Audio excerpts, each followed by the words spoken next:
saudara sekalian, selamat kepada saudara-saudara yang baru saja dibaptis. Ini baptisan pertobatan sesuai dengan firman Allah. Bertobat, dibaptis. Amin. Amin. Loh, yang baru dibaptis, amin. Jangan seperti saya. Gereja Sidang Jemaat Allah membaptis orang yang sudah lahir baru. Tahun 1977 saya anggota GPIB Petra Tanjung Priok. Saya diminta oleh Gembala Sidang Gereja Sidang Jemaat Allah Kampung Bahari Tanjung Priok untuk bantu ngajar sekolah minggu. Tidak tahu dari mana ke mana. Karena beliau orang Ambon ya kita solider saja ya.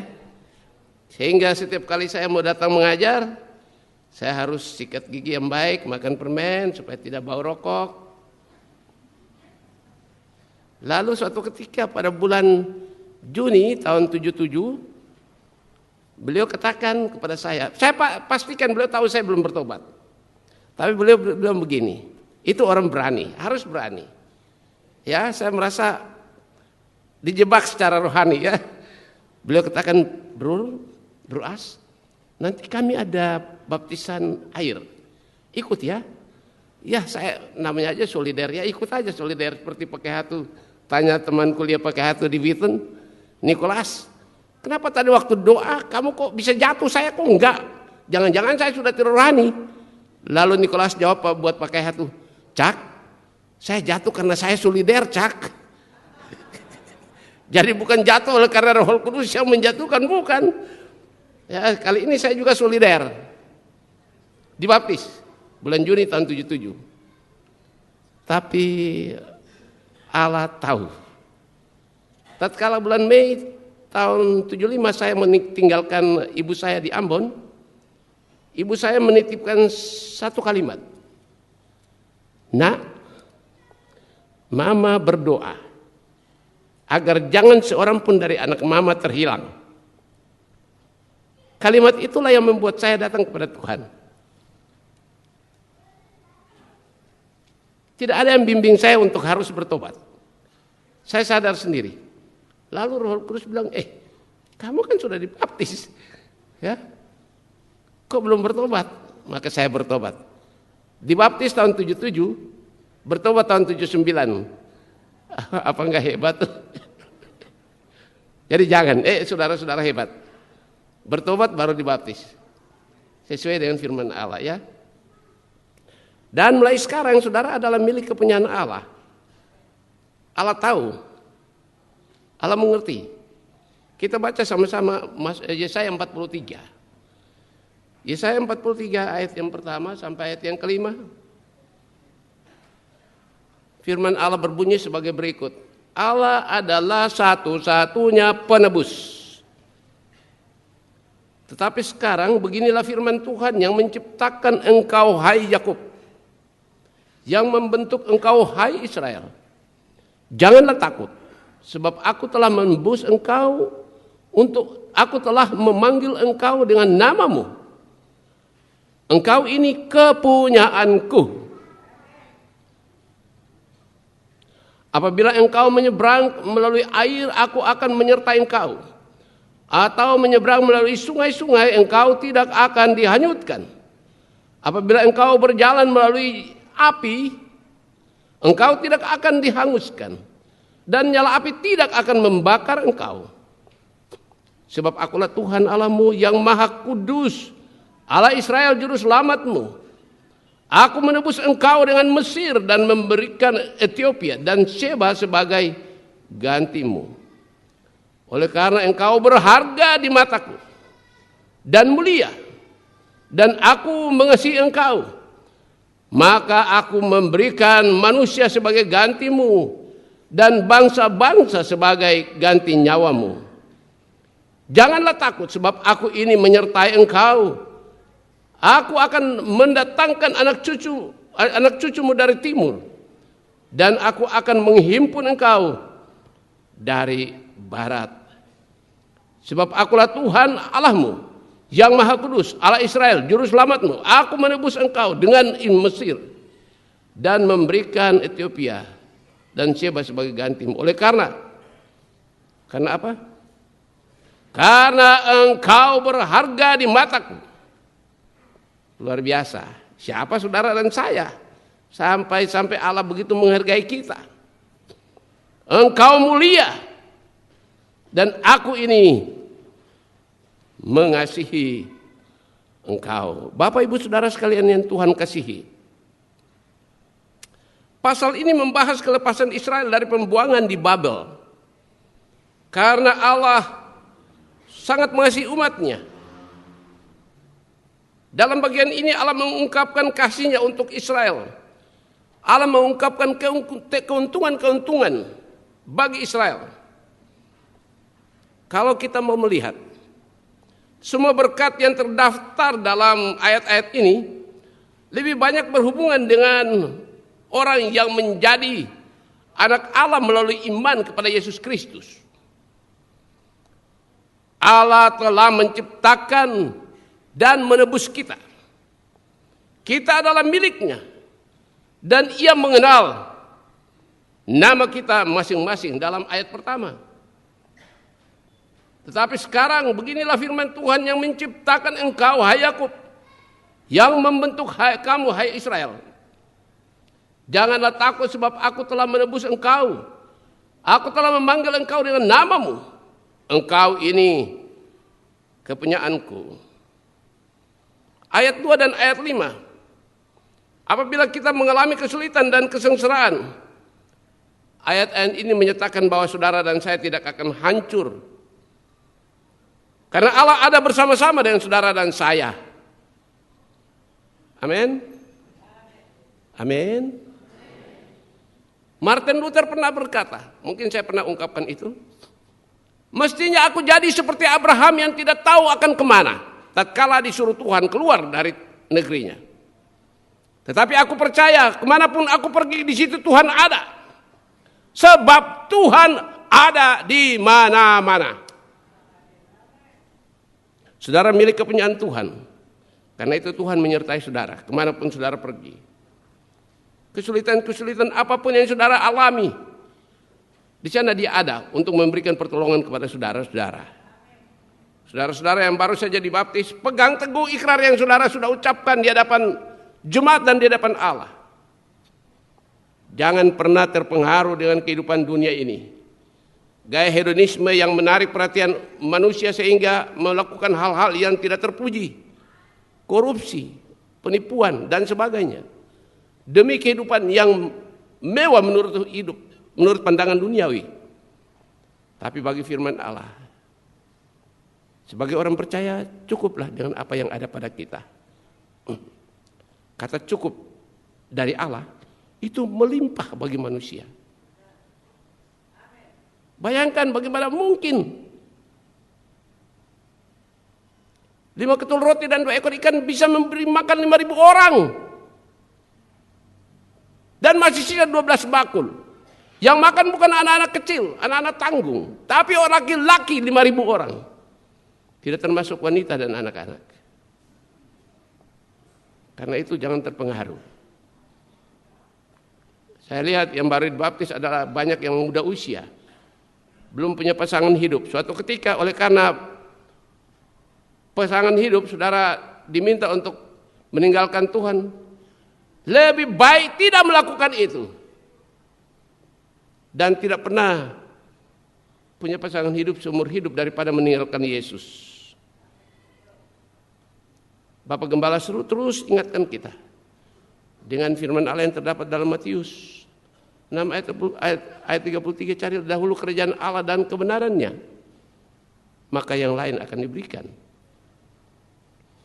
Apa gunanya kita memperoleh isi dunia kalau jiwa kita binasa? Apa yang dapat kita pakai gunakan untuk ganti? Tidak ada. Tidak mampu saudara-saudara. Firman Allah pada siang ini, Yesus menyatakan dirinya sebagai Allah Immanuel yang menyertai saudara-saudara dimanapun saudara berada. Dalam ayat 4 kita lihat bahwa kata ini mengungkapkan betapa Allah menghargai saudara dan saya. Berharga dan mulia dalam pemandangan Allah. Oleh karena saudara-saudara merupakan sasaran Allah untuk menyelamatkan saudara-saudara, menebus saudara dari cengkraman dosa dan maut.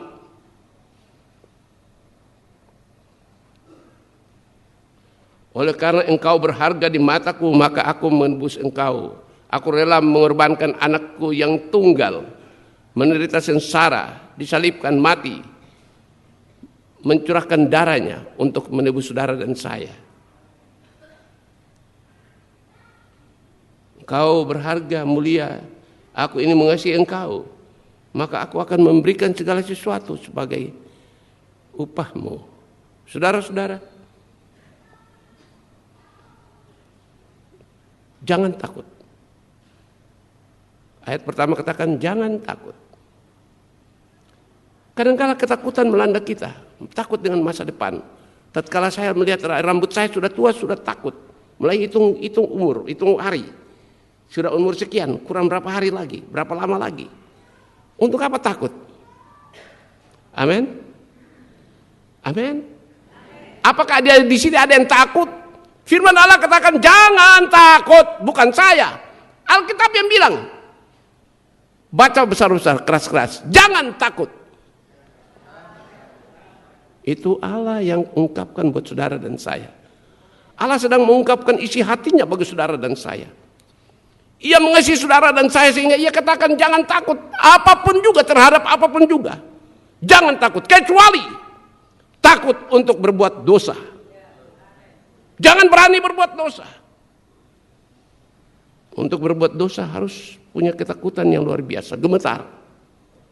Dan tidak akan berbuat dosa. Saudara-saudara, jangan takut. Pasal 40, Yesaya 40. Yesaya 40. Maaf, Yesaya 41 ayat 10, firman Allah katakan begini. Janganlah takut sebab aku menyertai engkau. Janganlah bimbang sebab aku ini Allahmu. Aku akan meneguhkan, bahkan akan menolong engkau. Aku akan memegang engkau dengan tangan kananku yang membawa kemenangan. Jadi kalau ada pergumulan-pergumulan dalam hidup, jangan takut saudara-saudara. Allah pasti memberikan kemenangan kepada saudara dan saya. Ini firman Allah yang katakan. Amin. Saya suka tatkala Pak Hatu memimpin kami di Gandumas. Kata yang saya ingat sampai sekarang. Dan saya tidak pernah lupa. Dan membuat saya tidak pernah takut. Paling-paling mati. Itu pakai itu selalu bilang, paling-paling mati. Mati masih surga lagi. Amin. Orang yang takut mati itu orang yang belum lahir baru, saudara-saudara. Paulus bilang bagiku, hidup adalah keuntungan, mati adalah keuntungan. Ya. Tapi aku mau hidup untuk berbuah. Membawa jiwa-jiwa bagi kemuliaan Allah. Saudara-saudara, jangan takut. Biasanya, secara psikologis kalau orang penakut, orang takut. Teman penakut apa? Pembohong. Kalau orang takut itu suka bohong, cepat bohong. Takut kepada orang tua, bohong. Takut kepada istri, bohong. Takut kepada suami, bohong. Iblis paling senang, kamu koncoku. Ya, bohong. Sekali bohong, iblis bilang, ayo lagi dong. Lagi, bohong terus. Bohong terus. Saudara-saudara, kalau orang penakut itu membuat dirinya menderita, saudara-saudara. Takut mati, takut miskin, takut macam-macam. Padahal kita tahu betul, kita sudah beriman kepada Tuhan Yesus Kristus yang pernah berkata, aku datang supaya mereka mempunyai hidup dan mempunyai dalam segala kelimpahan. Ada kelimpahan anugerah. Allah tidak pernah terlambat dalam menolong siapapun. Allah tidak pernah terlambat. Manusia terlambat, tapi Allah tidak. Karena itu dia katakan jangan takut. Dalam Lukas pasal 8 ayat 50. Itu dalam rangkaian ayat itu berbicara tentang anak Yairus dan seorang perempuan yang sakit beneran 12 tahun. Dalam Matius perempuan itu bilang begini, asal saja aku jamah jubahnya aku pasti sembuh. Amin. 12 tahun dan dikatakan tidak seorang pun dapat menyembuhkannya. Lalu Lukas mencatat bahwa tatkala Yesus dalam kerumunan banyak orang, perempuan itu menjamah jubahnya. Yesus tahu. Lalu Yesus berkata, siapa yang menyentuh jubahku, menyentuh aku? Lalu murid-muridnya bilang, bagaimana mungkin kami tahu orang sebanyak ini? Yesus bilang, aku tahu sebab ada kuasa keluar dari diriku. Sebab Yesus Allah yang berkuasa. Luar biasa saudara-saudara. Wanita itu sembuh. Lalu tatkala Yesus sedang menuju rumah Yairus, orang sudah disuruh datang beritahukan kepada Yairus, kamu tidak usah merepoti guru sebab anakmu sudah mati. Yesus tahu itu. Dan Yesus katakan, tenang, jangan takut. Ayat 50, jangan takut, percaya saja. Jangan takut, percaya saja bahwa Yesus tidak pernah berdusta, saudara-saudara. Allah tidak pernah berdusta. Dalam pasal 41 Yesaya 41 ayat 25 dan 28 berkata, dengan siapa kamu hendak menyamakan aku, saudara-saudara? Seolah-olah aku seperti dia. Allah memberikan jaminan yang luar biasa bagi saudara dan saya agar tidak menjadi takut menghadapi masalah-masalah kehidupan. Allah kita lebih berkuasa dari masalah yang kita hadapi, saudara-saudara. Saya suka itu kalimat kata yang dipakai itu. Dan pegang itu, saudara-saudara, itu kebenaran. Paling-paling mati. Dan mati masuk surga lagi. Kecuali mati masuk neraka, ya jangan dong. Mati masuk surga. Kemarin di kongres ada seorang bersaksi. Wah hebat, tahun 97 Indonesia dilanda oleh krisis ekonomi, kesulitan keuangan. Herannya penerbit gandum emas malah bertamasya keliling Jawa Barat. Di antara semua yang melayani di gandum emas, ada seorang pemuda, ada seorang bapak minta maaf tidak pergi. Sebab dia tidak bisa naik bus. Kalau naik pasti pusing dan tumpah-tumpah.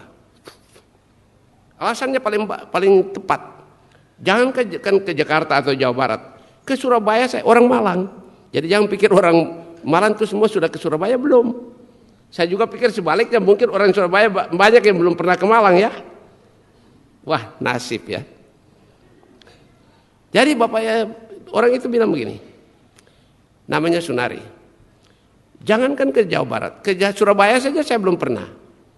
Lalu berita itu sampai kepada Pak Kaya itu, panggil.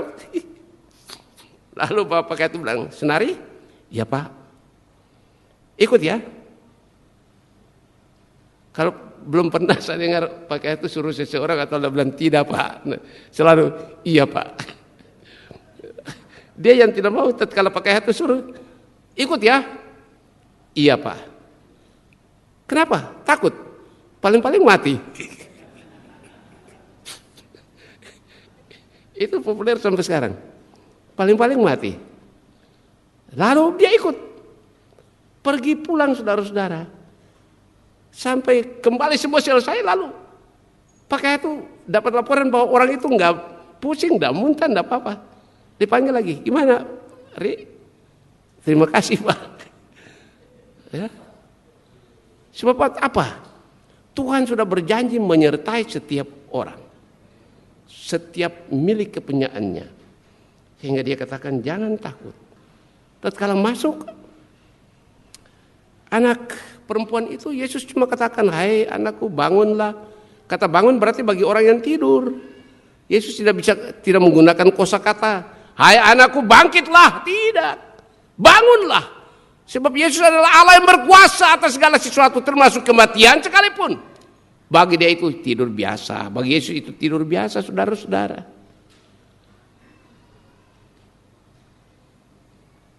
Aku telah menebus engkau. Aku telah menebus engkau. Paulus menulis kepada jemaat di Roma. Karena semua orang telah berbuat dosa dan kehilangan kemuliaan Allah. Roma 3 ayat 23 sampai 26. Dan oleh karena kasih karunia telah dibenarkan dengan cuma-cuma. Karena penebusan dalam Kristus Yesus. Kristus Yesus telah ditentukan Allah menjadi jalan pendamaian karena iman. Dalam darahnya, hal itu dibuatnya untuk menunjukkan keadilannya. Karena ia telah membiarkan dosa-dosa yang telah terjadi dahulu pada masa kesabarannya. Maksudnya ialah untuk menunjukkan keadilannya pada masa ini. Supaya nyata bahwa ia benar dan juga membenarkan orang-orang yang percaya kepadanya. Pada Yesus, saudara-saudara. Begini pertanyaannya. Apakah itu pernah bertanya itu? Hamba Tuhan pernah bertanya itu. Yaitu, siapa di antara saudara yang tidak pernah berdosa? Yang merasa diri bukan orang berdosa, angkat tangan. Itu berarti saudara dan saya, kita orang berdosa. Berarti kita membutuhkan Yesus Kristus. Amin. Sebab seperti yang pernah kita baca, dengar, bahwa di dunia ini boleh banyak nabi, boleh banyak rasul. Siapa yang menyebut dirinya rasul silakan saja. Tetapi tidak pernah ada juru selamat. Tidak ada penebus. Hanya satu juru selamat. Satu penebus dosa. Yaitu Tuhan Yesus Kristus. Beri kemuliaan bagi Tuhan.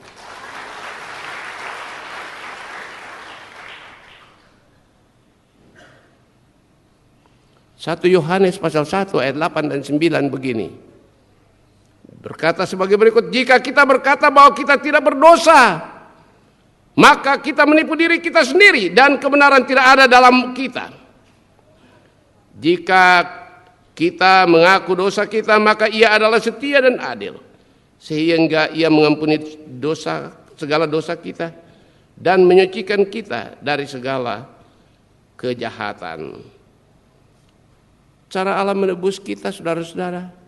Petrus bilang begini. Dalam 1 Petrus pasal 1 ayat 18 dan 19. Menggambarkan cara Allah menebus kita. Sebab kamu tahu bahwa kamu telah ditebus dari cara hidupmu yang sia-sia. Yang kamu warisi dari nenek moyangmu itu. Bukan dengan barang yang fana. Bukan pula dengan perak atau emas. Melainkan dengan darah yang mahal. Yaitu darah Kristus yang sama seperti darah anak domba yang tak bernoda dan tak bercacat. Yesus mengorbankan dirinya dengan cara disalib. Salib merupakan kutukan bagi bangsa-bangsa waktu itu. Bangsa Eropa, bangsa Romawi. Disalib merupakan cara hukuman yang paling hina, paling rendah. Yesus menanggung itu bagi saudara dan saya. Yesaya sebagai nabi besar sudah mengatakan itu sebelumnya. Bahwa dia ditikam oleh karena pemberontakan saudara dan saya. Dia dicambuk. Ia sangat menderita. Oleh karena kasihnya bagi saudara dan saya.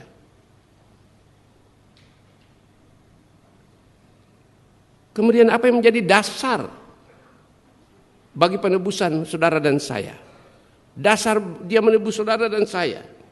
Ayat yang sudah kita hafal sejak kita masih kecil di sekolah minggu. Yohanes pasal 3:16, karena begitu besar kasih Allah akan dunia ini, sehingga ia telah mengernyahkan anaknya yang tunggal, agar barang siapa yang percaya kepadanya tidak binasa, melainkan beroleh hidup yang kekal.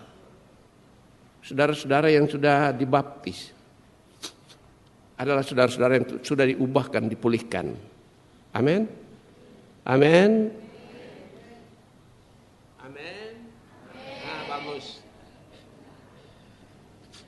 Sebab yang ditanya di sini, yang dijawabnya di sana.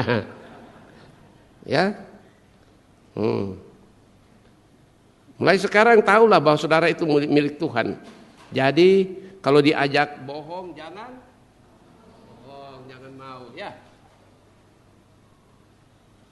Tuhan marah ya.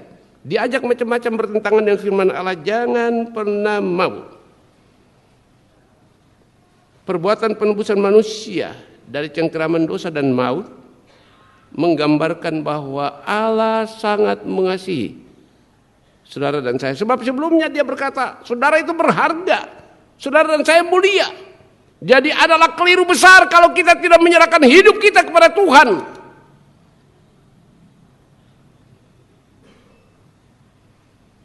Kenapa Yesus? Sebab Kisah Para Rasul 4:12 bilang begini. Dan keselamatan tidak ada dalam siapapun juga selain di dalam Dia, saudara-saudara. Saya sudah katakan boleh ada banyak nabi, banyak rasul. Silakan. Tapi tidak pernah ada juru selamat, tidak ada penebus kecuali Yesus Kristus. Dalam dunia ini tidak ada nama lain yang diberikan kepada saudara dan saya yang olehnya kita diselamatkan, melainkan hanya di dalam Yesus Kristus. Yang ketiga dikatakan, engkau ini kepunyaanku. Titus pasal 2 ayat 11 sampai 14. Titus 2 ayat 11 sampai 14. Karena kasih karunia Allah telah menyelamatkan semua manusia sudah nyata. Ia mendidik kita supaya kita meninggalkan kefasikan dan keinginan-keinginan duniawi. Dan supaya kita hidup bijaksana, adil dan beribadah dalam dunia sekarang ini. Dengan menantikan pengharapan kita yang penuh bahagia. Dan penyataan kemuliaan Allah yang maha besar dan juru selamat kita, Yesus Kristus. Yang telah menyerahkan dirinya bagi kita untuk membebaskan kita dari segala kejahatan. Dan untuk menguduskan bagi dirinya suatu umat kepunyaannya sendiri yang rajin berbuat baik. Jadi saudara dan saya, kita adalah umat kepunyaan Allah. Ia telah menguduskan saudara dan saya untuk melakukan perbuatan-perbuatan yang baik. Saudara dan saya disebut garam dan terang dunia. Kalau garam sudah tawar, dengan apa lagi? Apalagi gunanya? Tidak ada lagi. Jangan biarkan kekidian itu padan. Jangan biarkan kehidupan rohani saudara menjadi padam. Biarlah itu bercahaya. Sehingga orang tahu dapat dan membedakan bahwa saudara adalah pengikut Kristus. Walaupun penuh dengan tantangan dan penderitaan, tapi beda. Ada sepasang sendal. Yang kiri gambar Yesus. Yang kanan gambar Maria, Bunda Maria. Saya dapat itu di WhatsApp. Semua kaget. Ini penghinaan besar bagi orang-orang percaya, orang Kristen. Lalu seorang teman punya teman Muslim. Tanya, loh kenapa kalian tidak bertindak? Itu kan penghinaan. Lalu jawaban dari teman Kristen ini, oh biasa, enggak apa-apa. Tuhan mengajarkan kami untuk mengampuni. Tuhan mengajarkan kami untuk memberi maaf. Tuhan mengajarkan kami untuk mengasihi orang yang menyakiti kami. Lalu jawaban dari teman Muslim itu begini, wah luar biasa, itulah kalian. Itulah kalian. Apapun yang orang lakukan bagi kalian, kalian terbuka untuk mengampuni. Itu saya baca itu pernyataan itu. Itu sebagai gambaran bahwa saudara dan saya adalah pengikut Kristus. Pengikut Yesus Kristus, Allah yang penuh dengan belas kasihan dan pengampunan. Jangan membalas kejahatan dengan kejahatan, saudara-saudara. Tapi balaslah kejahatan dengan kebaikan. Berdoa bagi mereka yang menganiaya kita. Gus Dur orang yang cerdas. Gus Dur bilang, orang Kristen itu jangan ditekan. Semakin ditekan dia semakin bertumbuh. Ya kadang-kadang kalau kita tidak mengalami penderitaan, ya kita biasa-biasa saja. Alkitab yang baru dikasih yang nggak dibaca-baca ya. Nanti kalau ada masalah baru, mana ya Alkitab saya? Alkitabku mana ya? Loh kok tumben cari Alkitab? Iya, mau baca dulu. Lupa dulu dibilang Pak Gembala supaya baca, tapi saya simpan aja tuh. Makanya dari tahun ke tahun Alkitab saya selalu baru tiap pagi. Tidak pernah dijama. Ya, kita menyanyi dia jama, tapi Alkitab kita tidak pernah dijama. Ya, jangan. Kalau ada masalah baru kita datang kepada Tuhan. Oh Tuhan, berteriak. Padahal khotbah tadi pagi dikatakan sebelum kita minta Tuhan sudah tahu. Sebelum kita berseru Tuhan sudah tahu kebutuhan kita, saudara-saudara. Jadi kalau ada masalah tenang, jangan takut. Bersyukur, sebab dengan demikian kita melihat perbuatan-perbuatan Allah yang besar. Sebab Ia sudah menyatakan bahwa kamu adalah milikku. Saya mau tanya, Bapak yang punya mobil, suatu ketika ada seorang bapak dia bilang, itu istri pertamanya, istri keduanya itu yang masak buat dia, itu istri kedua. Sebab apa? Waduh, begitu bangun pagi lihat mobil, dilap mobilnya. Padahal istrinya dimarah-marah, mobilnya yang dilap. Ya, apa yang kita punya dihargai, kita jaga baik-baik.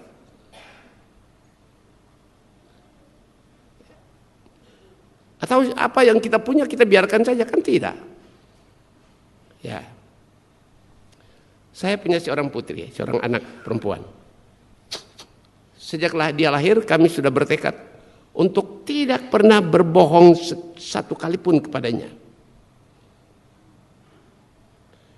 Tidak boleh. Dia menemukan bahwa ayahnya berdusta, tidak boleh. Sampai hari ini oleh kemurahan Tuhan, tidak boleh. Lalu saya pikir, saya Bapak yang penuh dengan kekurangan saja bertekad seperti itu. Apalagi Allah kita Bapa di surga. Lebih luar biasa saudara-saudara.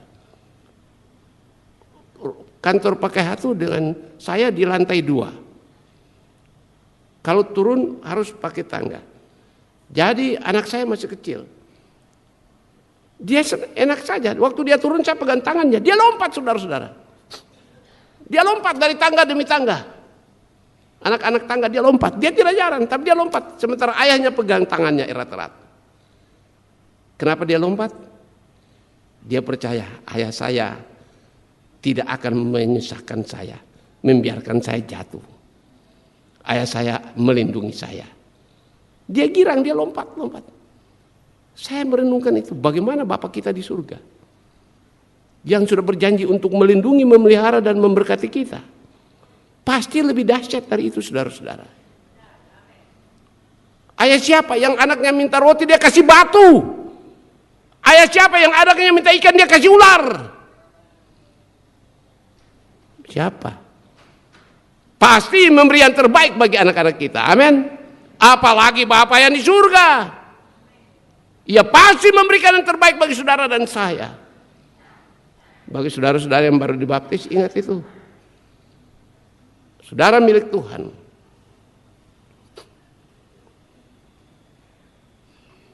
Satu Petrus 2 ayat 9 dan 10. Tapi kamulah bangsa yang terpilih, imamat yang rajani, bangsa yang kudus, umat kepunyaan Allah sendiri, supaya kamu memberitakan perbuatan-perbuatan yang besar dari Dia yang telah memanggil kamu keluar dari kegelapan kepada terangnya yang ajaib. Kamu yang dahulu bukan umat Allah, tapi yang sekarang telah menjadi umatnya, yang dahulu tidak dikasihaninya, tetapi yang sekarang telah beroleh belas kasihan. Karena kita adalah milik Allah, maka jangan pernah khawatir. Jangan takut saudara-saudara, jangan takut menghadapi kehidupan ini. Berapapun besar tantangan yang saudara dan saya hadapi, percayalah bahwa Allah sanggup memberi jalan keluar. Segala perkara dapat kutanggung dalam Dia yang memberikan kekuatan kepadaku. Itu kesaksian Paulus kepada jemaat Filipi, saudara-saudara. Matius 6 ayat 34 bilang begini, sebab itu jangan kamu khawatir akan hari besok, karena hari besok mempunyai kesusahannya sendiri. Kesusahan sehari cukup tidak untuk selamanya. Saudara dan saya hidup dalam penderitaan, saudara-saudara. Tidak untuk selamanya. Dikatakan kesusahan sehari cukup untuk sehari. Pegang itu erat-erat dan katakan pada Tuhan, Saya pegang betul firman-Mu, sabda-Mu. Buktikan itu kepadaku. Maka Tuhan akan membuktikan bagi saudara sekalian. Tuhan mengenal siapa kepunyaannya. Dia tahu saudara-saudara. Mungkin saya belum mengenal secara sempurna istri saya. Atau sebaliknya. Tapi Allah mengenal setiap pribadi kita secara sempurna, saudara-saudara. 2 Timotius 2 ayat 19 katakan bahwa tetapi dasar yang diletakkan Allah itu teguh dan meterainya ialah, perhatikan itu baik-baik. Meterainya ialah Tuhan mengenal siapa kepunyaannya. Jadi Tuhan mengenal saudara-saudara. Tidak ada seorang pun bisa bersembunyi di balik apapun juga.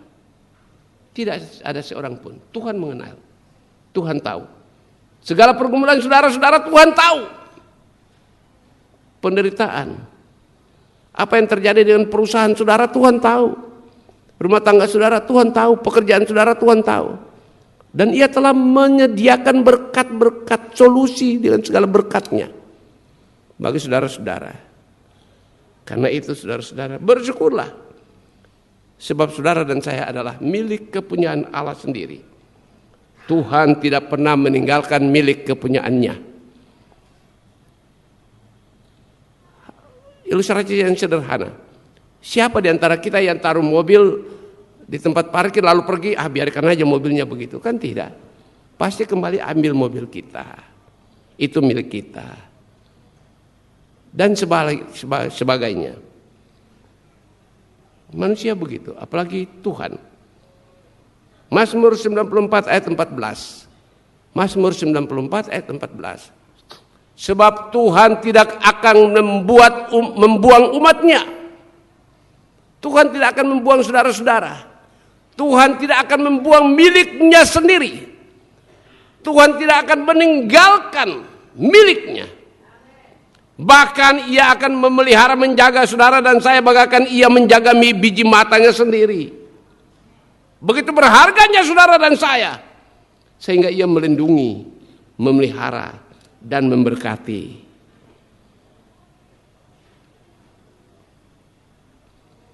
Nahum 1 ayat 7. Tuhan itu baik. Nahum pasal 1 ayat 7. Tuhan itu baik. Ia adalah tempat pengungsian pada waktu kesusahan. Ia mengenal orang-orang yang berlindung padanya. Jangan berlindung pada kekuasaan duniawi saudara-saudara. Lemah. Tapi berlindunglah pada Tuhan. Karena Tuhan mengenal siapa milik kepunyaannya sendiri. Maka mulai hari ini saudara-saudara, tugas saudara dan saya ialah tetap memelihara hubungan yang akrab, erat, harmonis dengan Bapa di surga.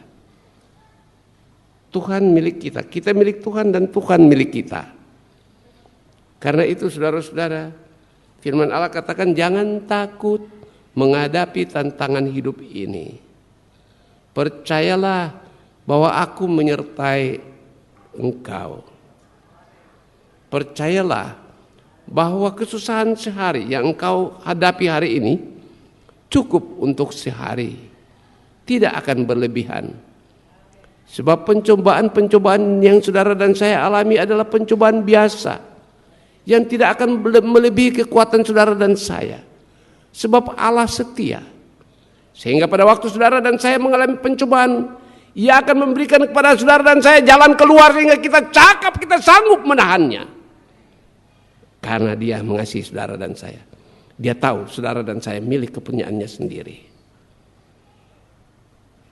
Jadi siapa yang ada dalam Kristus, ia adalah ciptaan yang lama sudah berlalu. Sesungguhnya yang baru dalam mana?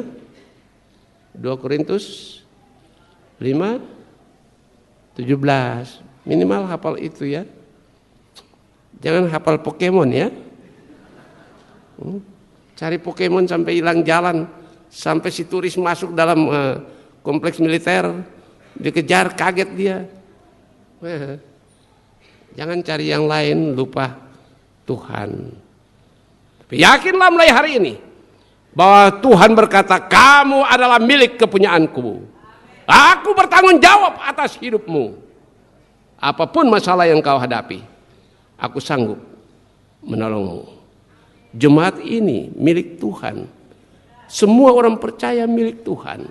Setiap pribadi, setiap rumah tangga, perusahaan-perusahaan yang dimiliki orang percaya, semuanya diberkati oleh Tuhan. Karena Tuhan ada di sana, siap memberkati. Tuhan ada di sini, siap memberkati. Amin.